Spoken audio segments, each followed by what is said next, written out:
Assalamualaikum warahmatullahi wabarakatuh. Perkenalkan, kami dari kelompok 10 PPI K3 akan sebuah tutorial mengenai cara analisis kualitatif menggunakan software NVivo. Nah, di sini merupakan halaman pertama yang akan kita lihat ketika kita membuka aplikasi ini. Kemudian kita langsung menuju new project untuk memulai menjalankan aplikasinya. Ini langsung kita beri saja judul. Mungkin di sini kita buat analisis pengaruh K-drama terhadap minat belajar remaja. Langsung saja kita next. Kemudian create project. Kita tunggu sebentar.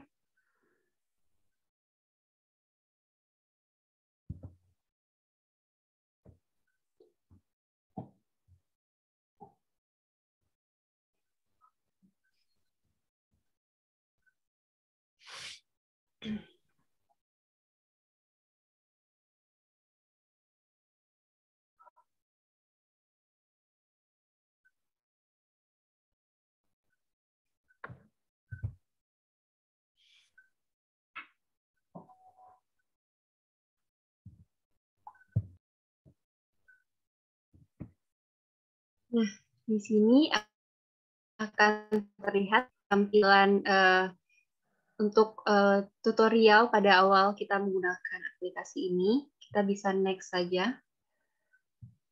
Ini untuk import, organize, lalu selesai. Nah, di sini pada worksheet utama ini ada dua menu utama. Yang pertama di bagian atas ini, yaitu ada file, home, import, create, explore, share, and modules. Itu akan dalam mempermudah kita untuk mengolah data dan memasukkan data. Kemudian menu kedua pada sisi kiri terdapat bagian data, coding, cache, note, dan sheet. Ini adalah data-data kita yang akan kita olah nantinya. Mungkin bisa dilanjutkan oleh Dita. Selanjutnya kita akan memasukkan data berupa teks PDF. Langkah yang pertama yaitu kita ambil menu import, file,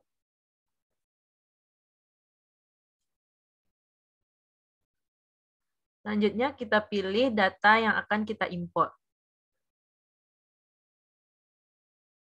Lalu open.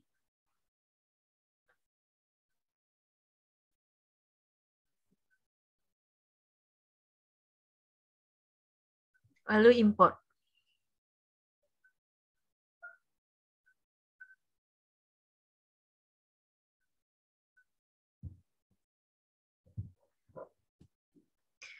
Selanjutnya, tekan OK. Nah, data yang kita masukkan sudah terdapat di aplikasi NVivo. Begitupun untuk teks, Docs, dan Excel.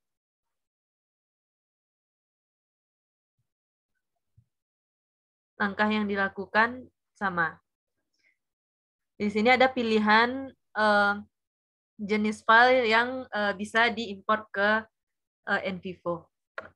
Selanjutnya memasukkan video dan audio. Kita dengan cara yang sama, kita klik import file dan masukkan video atau audio yang ingin kita masukkan.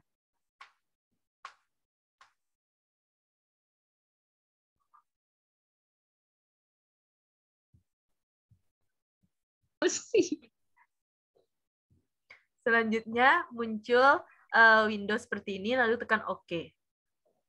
Selanjutnya cara untuk mengelompokkan data yang kita punya, seperti mengelompokkan teks dengan teks dan video dengan video. Dengan cara tekan file, klik kanan file.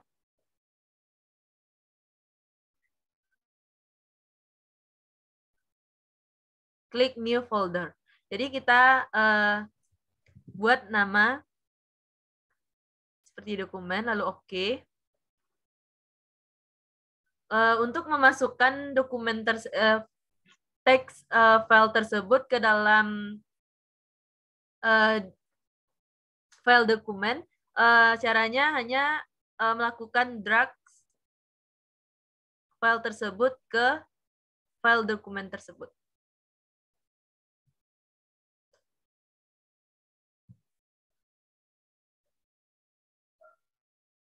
Begitu juga dengan file video, kita klik kanan new folder, membuat nama video, selanjutnya drag video yang kita inginkan ke file video yang telah kita buat.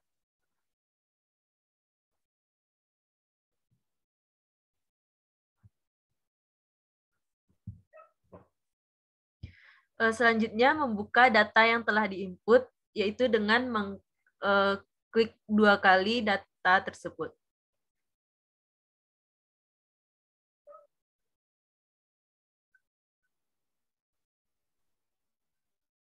Nah, akan muncul Windows baru yang menampilkan data yang telah kita input.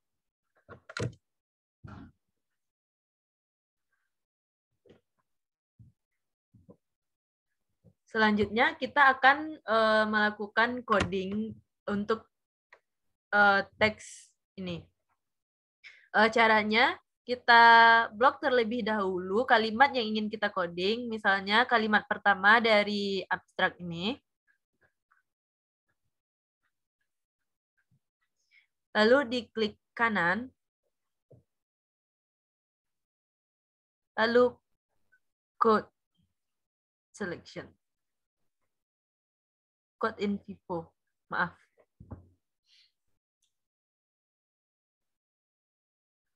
Nah, setelah kita coding, kita lihat di code dan sudah ada codingan dari kalimat tadi.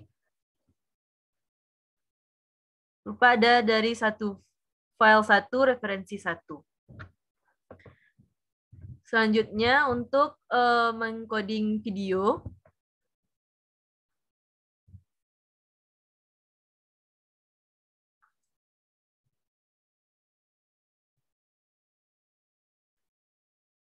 Kita klik video tersebut.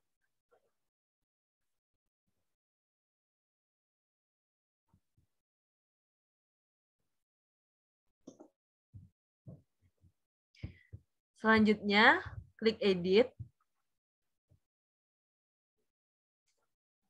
Lalu drag bagian video yang ingin kita coding.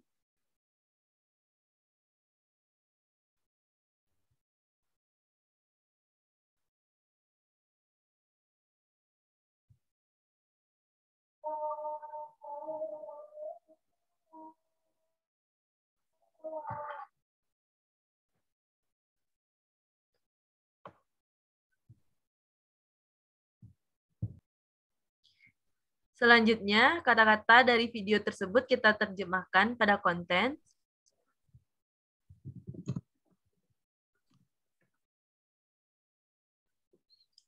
Selanjutnya, kita code, klik kanan. Code in vivo. Tekan code in vivo. Kita lihat pada code pada samping kiri. Nah, kita telah mempunyai hasil codingan dari video tersebut. Selanjutnya, kita mengcoding satu paragraf menjadi beberapa quotes. Kita buka file dokumen terlebih dahulu, file teksnya.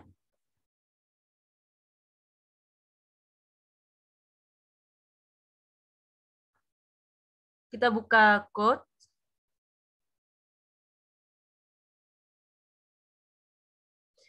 Kita blok kalimat yang ingin kita coding. Lalu kita drag ke quotes. Kita beri nama.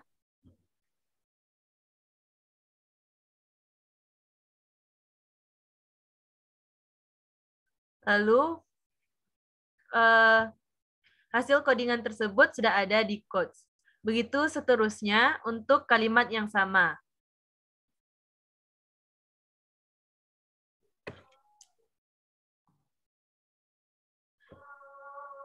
Nah, sudah ada dua referensi dari kalimat tersebut. Selanjutnya, membuat parent notes and child notes. Misalnya, dari codingan kita punya pemenang Dita merupakan bagian dari hasil codingan masalah 1. Dan untuk menjadikannya bagian dari masalah 1 tersebut, codingan kita punya pemenang Dita tersebut di-drag ke hasil codingan masalah 1.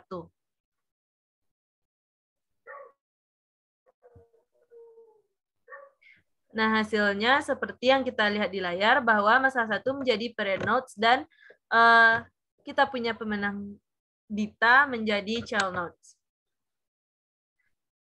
Selanjutnya membaca hasil codingan dengan mengklik 2 kali hasil coding tersebut.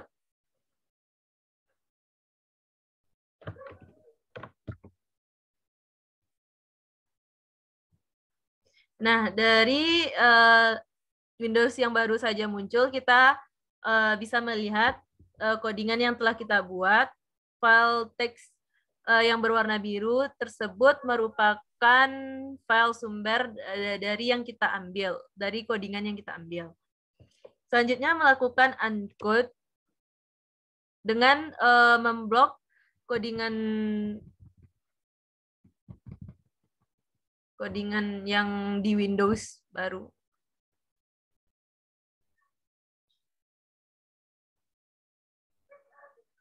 Dan kita lihat fitur yang di atas ada fitur uncode.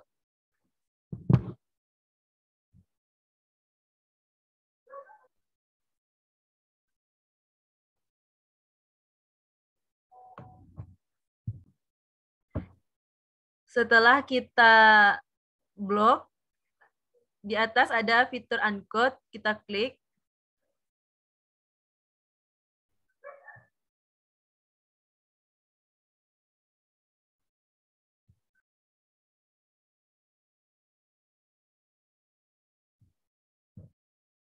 Kita klik masalah 1, karena dia merupakan bagian dari masalah 1.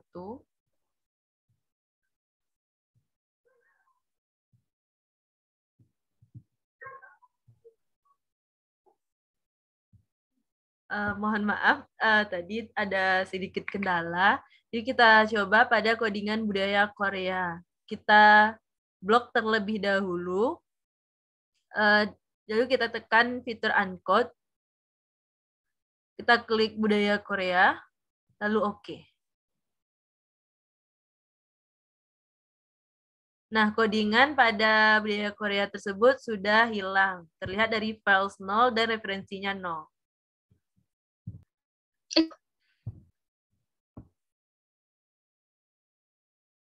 Selanjutnya kita akan masuk analisis kualitatifnya. Jadi sebelumnya codingan dalam NVivo ini sangat penting karena kalau kita asal-asalan, maka dalam pengolahan datanya juga nanti akan berpengaruh serta hasil visualisasinya tidak akan bisa terbaca oleh pembaca. Nah, coding pada NVivo ini merupakan hal teknis namun merupakan sebuah proses analisis berpikir. Coding yang pertama kita perlu lakukan adalah ambil file akan kita analisis, kita harus baca dulu bagian-bagian yang akan menjadi topik bahasan dari penelitian kita. Nah, di sini akan ambil dampak positif dari kegemaran mereka menonton drama Korea sampai sini. Lalu kita ke code, kita lakukan pengkodingan, kita drag, kita tulis judul dampak positif. Nah, sebelumnya di sini saya sudah membuat dengan quotes yang pertama itu drama Korea, dan memiliki child quotes-nya dampak positif dan dampak negatif yang sudah memiliki satu referensi yang sudah saya ambil dari teks ini, dampak positif untuk dampak positif, dan selanjutnya di paragraf berikutnya itu ada dampak negatifnya. Nah, untuk dapat melakukan analisis pengolahan data ini, kita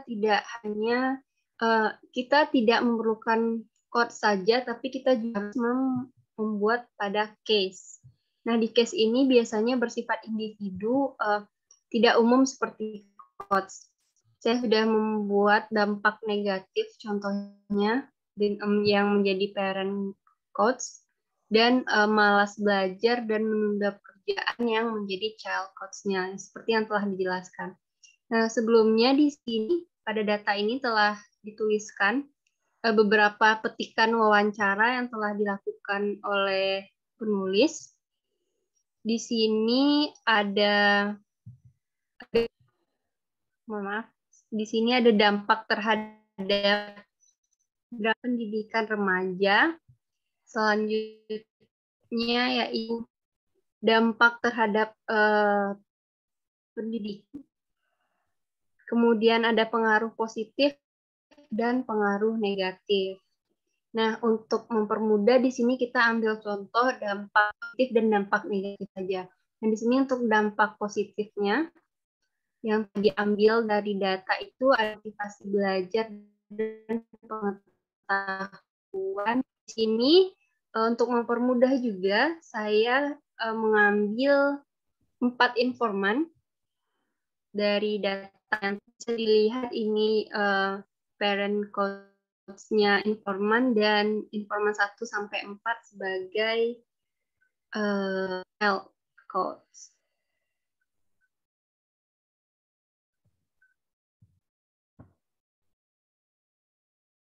Nah, selanjutnya setelah kita membuat codes-codes yang telah kita inginkan untuk dalam penelitian ini, kita akan melakukan ekspor untuk melihat hasil analisisnya.